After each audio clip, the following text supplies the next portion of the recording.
So what's driven development over the last 10 years in I-88, the market's obviously improved the last 5 years from the downturn. But it really comes down to where are the opportunities? Where are there land opportunities to develop? Where can you find submarkets that institutions want to be in? The I-88 corridor from a distribution perspective starts on the east end at about Winfield Road and now has pushed out to Orchard Road, where we've seen a lot of new development both on the speculative side as well as build-to-suits that have gone out to Orchard Road, and the demand has been there for those buildings, so there's development will continue out that way because of the success that a few developers like Opus has had already.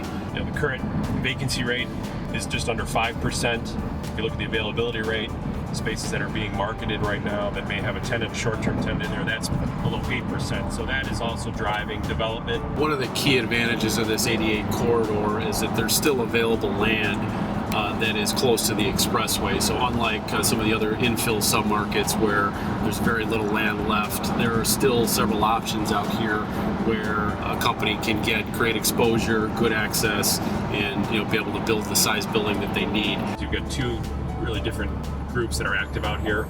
You've got REITs that are developing projects for their own account that they're going to own long term. The other groups you have are merchant builders. They're building buildings and then they're immediately going to sell them. And what you've seen is institutional buyers are very active in this market. They like this market. They're looking for Class A product. So if you can deliver that to them, if you can get these buildings leased, there are buyers out there that will pay a premium for them. And there are a few examples of them that we're going to see.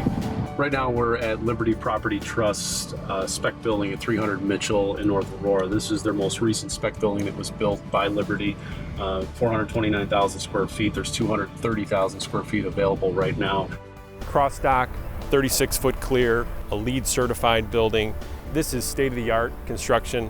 That's the trend that we're seeing going forward, in that we're seeing 36-foot clear, maximum docks, maximum loading. If you're a user coming to I-88 and you're looking for a Class A facility, this is the type of building that you'd be looking for. So here we've got a building under construction by Opus. They've had some good success in this market, so they've gone ahead with their next project. The building's scheduled to be delivered in the next 60 days. Along with this, there's over 1 million square feet of new construction that will be completed in the next 60 days. So you've got good market fundamentals out here, but at the same time, you've got a lot of new product that's coming online that's going to be competing for tenants. We're at the Butterfield Corporate Park in Aurora. This is Duke's development. We're standing in front of the Fellows building, which was a 500,000 square foot build-to-suit for Fellows. This park recently has also had a build-to-suit with Shore Packaging for 240,000 square feet, and Duke is also finishing a spec building which is just over 400,000 square feet divisible and will be delivered this summer. Butterfield Corporate Park is another example of recent development that's gone on in the corridor, both on a build-to-suit basis where you have companies expanding, as well as new construction which is being built on a speculative basis, and with the vacancy rates in this corridor, that spurred developers like Duke to continue developing sites like this that they've controlled for a number of years.